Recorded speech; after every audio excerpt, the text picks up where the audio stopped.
What is going on, Future Focus team? Back at it with another video. If this is your first time to the channel, thank you, welcome. If not, welcome back. The purpose of this channel is to educate and entertain. However, the ultimate goal of this channel is to make you better today in order for you to have a better tomorrow. All right, so let's get into it. What we're going to talk about today is stock market terms and acronyms that are very common in the marketplace, but some people hear them and don't understand them. So if you're one of those people, stick by. You may learn a thing or two. First one is averaging down. All right, so this is when an investor buys more of a stock when the price goes down. All right, prices in the marketplace, they drop for a lot of reasons. Sometimes it's legitimate, and a lot of the times it's just speculation. Somebody thinks a company's going to do bad, or there's news that happened in the media that's really bad, so it drives all the prices down. However, a true investor, they use this as an opportunity, and the stock, they consider it on sale. So this is when they'll jump in and purchase because they believe that the stock will rebound. All right, next is a very, very, very famous acronym. Very famous saying in the marketplace, and that's the ultimate bull versus the ultimate bear. So what you have here is a bear is there anytime there's a downward trend in the market or in a particular stock. All right, and the very opposite of that is bull. Whenever there's an upward trend or a stock is rising in price. So this has to do with the price increasing or decreasing. All right. A person that is bearish, sometimes they're looked at as pessimistic, but they view themselves as realistic. And a person that's bullish, they view themselves as optimistic, but the bears view the bulls as kind of crazy. So you can be a bull in one stock and bearish in another stock. All right. So this is not like an overall mentality. This is just you're a bear when you think the stock prices are going to go down. All right. All right. Aristocrats. This is a list of 52 companies that are made inside the S&P 500. And they have not only paid a dividend, but they have increased their dividend for at least 25 consecutive years. A broker is a person that buys and sells stocks for a price, or nowadays there's apps that do this as well, and those are called digital brokers. Open and close. So this refers to the opening and closing of the market. The New York Stock Exchange, for example, opens at 9:30 a.m. and pre-market hours begin at 04:30 a.m. However, pre-market, it just means that you can see pre-activity before sales actually happen. You can see like predicted stocks that are like waiting to be bought or sold. You're able to see some of this activity before the market opens. However, real investors don't really start looking at this until about 8:30 in the morning. Close is just the very opposite. The stock exchange closes at 4 p.m. and after hours trading is open until 8 p.m. So you can see post trading on sites such as Yahoo Finance. They'll show you like what activity is going on after the stock market closed. All right. Next, we have secular versus cyclical stocks. All right. A cyclical stock is affected by the state of the economy, and it follows the cycles of the economy. So example of a cyclical stock would be something like Ford Motor Company, where their purchases that are made on their vehicles are very much comprised of the state of the economy. So if the economy is really down, nobody's going to go and purchase a $30,000, $40,000 vehicle. All right.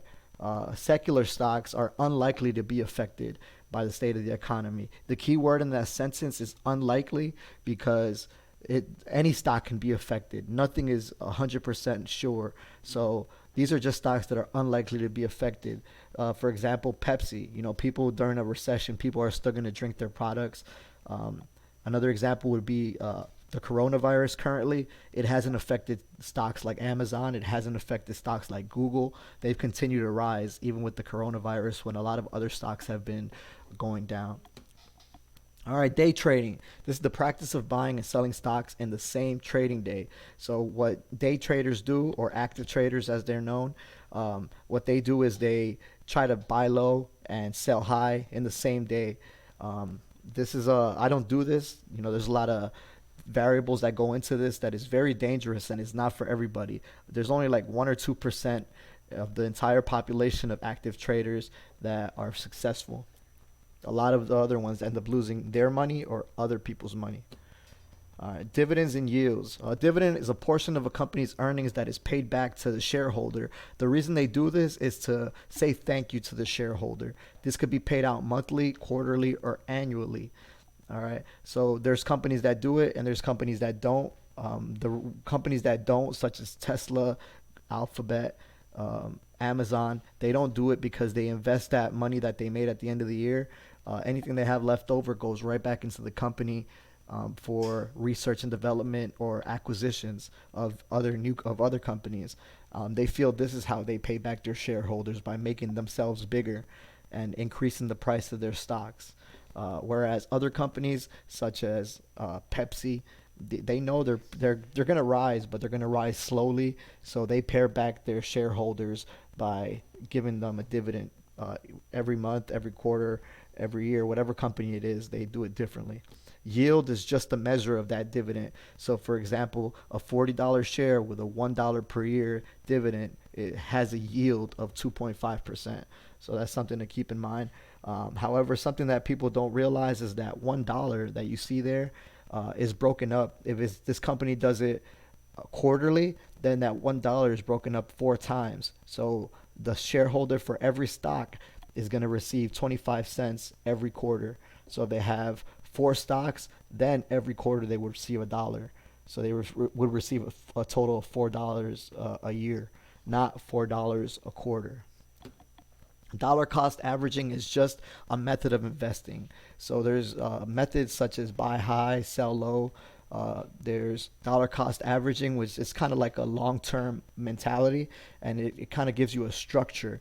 So as you can see here in the picture, what this person does here is they invest $417 a month, and they do it at the same time every month. So what this is showing you is just one share, one stock.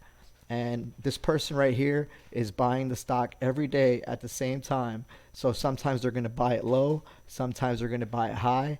But as you see right here, the goal is to just pay an average, that which will be lower than the highs. So this saves you from, spending hours and hours trying to time the market.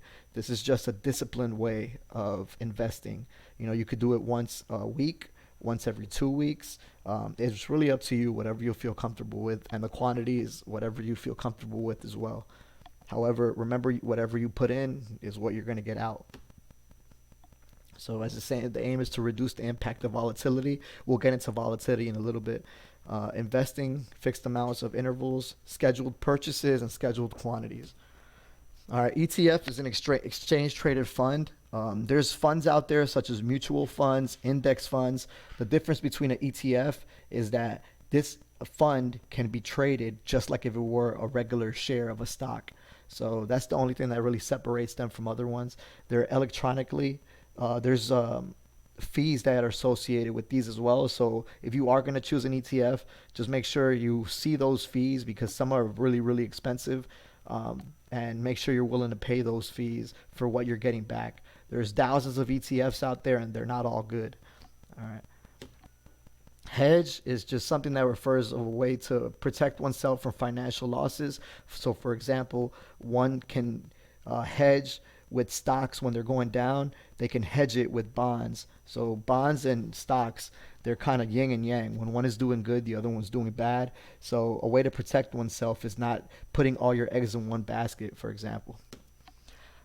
These are the different types of things that happen in the marketplace with price. So you have your highs. You can hear terms such as 52-week highs or 52-week lows. The daily high is also contributed, or there's also like an all-time high. That means the stock price has never reached that price before and it hit it, or it's dropped lower than it's ever dropped before.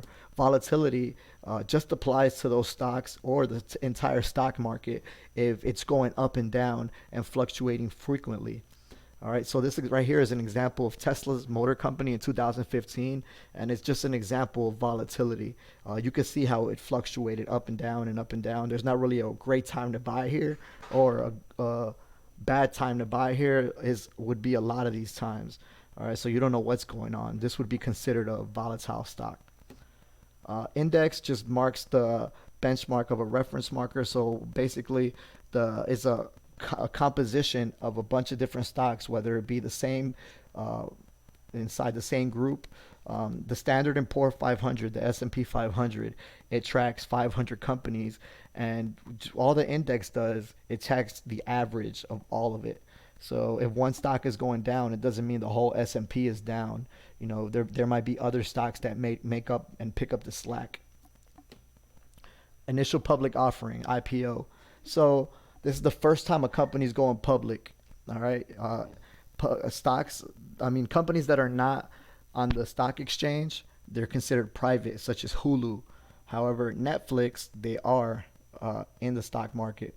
But whenever you announce that you're going into the stock market, it's kind of a big deal.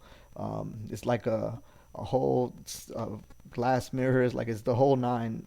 Big party is thrown, and it's just letting you know that we are now going to be traded on the stock exchange. As of late, a lot of companies that have opened up, they give kind of a discount. However, there's a lot of companies lately that have done an initial public offering, and the stock price has dropped dramatically. So just keep an eye out for that. I wouldn't recommend jumping on right away.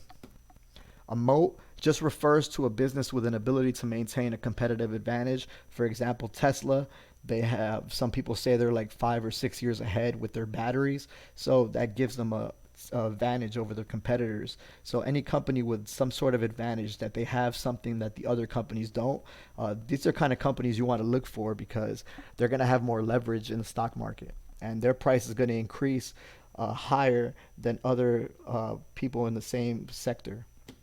All right, pink sheets, known as penny stocks, they're just any stock that's $5 or less. A lot of people get in trouble with these because since they're so cheap, people start buying them by the hundreds. And when that stock totally depletes and it goes under $1, they're kicked off the stock exchange, and investors end up losing their money. So just be very weary of that. You know, pay for companies that you depend on. A lot of startups are here, but there's also companies that were doing great and they opened up high, and then now they're like under $5 for one share because, you know, they haven't been fiscally smart, or the consumers have lost confidence in them. So investors don't really mess with them that much.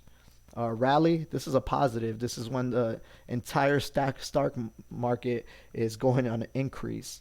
All right, a rally is a good thing. The only time it's a bad thing is when the rally is brought on by speculation and it's not legitimate. So what you can always know is going to happen is, if it goes really high really fast, the very next day it could come down really fast. Sometimes even the same day. So just be very careful.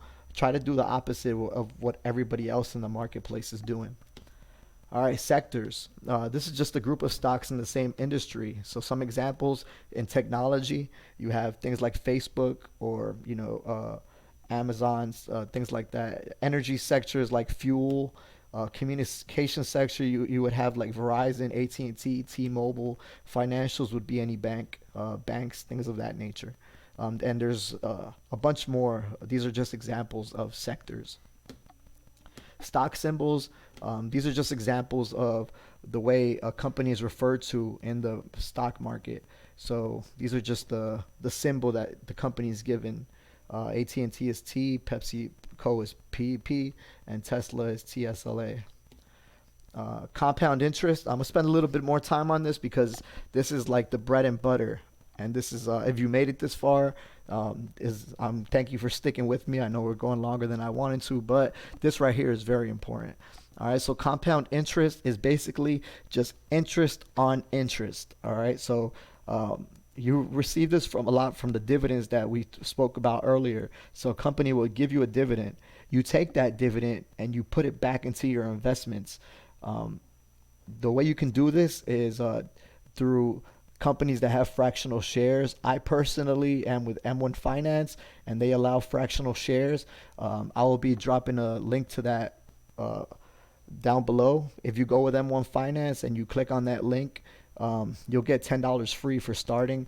No, I'm not sponsored by them in any single way. I just utilize them and I recommend them. But there's other companies, if you don't want to go with them, there's other companies out there that offer fractional shares now, I believe. I don't think Robinhood does it yet. At least when I had them, they didn't do it. But anyway, getting back to compound interest, the whole goal of this is that they're going to help you with your investment by making it go up faster. So we'll get into some examples of it. All right, before we get into them, this is something that one of the smartest men ever to live, Albert Einstein, he said compound interest is the eighth wonder of the world. He who understands it earns it. He who doesn't pays it. And that's so deep if you just think about it. And, you know, who am I to argue with this intelligent man right here? All right, so this is just an example of what would happen in 20 years with compound interest, with no compounding interest, and just your principal alone. So if you just kept it alone, you know, you started with $1,000. After 20 years, if you didn't recycle that dividend and put it back into your investments, you would end up with $3,000. But if you did recycle those dividends and put them back in, and next time you were paid a dividend, you would be paid a dividend not just with the money that you put into it, but the money that they've given you back for putting money into it. If that makes sense, it's like I feel like I'm stealing money with compound interest, but you're not. It's all legal. All right. So for you smart ones out there, this is just the formula that is used to determine compound interest. So you can go on the internet like Google, and you can find this calculator somewhere where you can put the numbers that you want for your particular situation and get the numbers that apply to you. All right, so let's just do an example. All right, assume you deposited just $5,000, all right, at 5% annually, and assume that it was compounded monthly. All right, after 10 years, it would equal out to $8,235.05. All right, and you might be like, damn, that's not that much. All right, but then take into account that if you didn't compound interest, you would have ended up with $7,500. And once you put that into perspective, you know, you're basically throwing away money when you don't reinvest that dividend that you receive. All right, so we've reached the end of the video. If you stuck with me this long, thank you so much. At the end of this video, I am confident that you will be a little smarter when talking about the stock market, and I feel you are a lot wiser for watching this video. Thanks for watching. Please like, comment, subscribe, and share with your friends. If you want more videos like this, or if you have ideas for videos, please put them down in the comments below, and I'll be more than happy to make those videos for you guys. All right.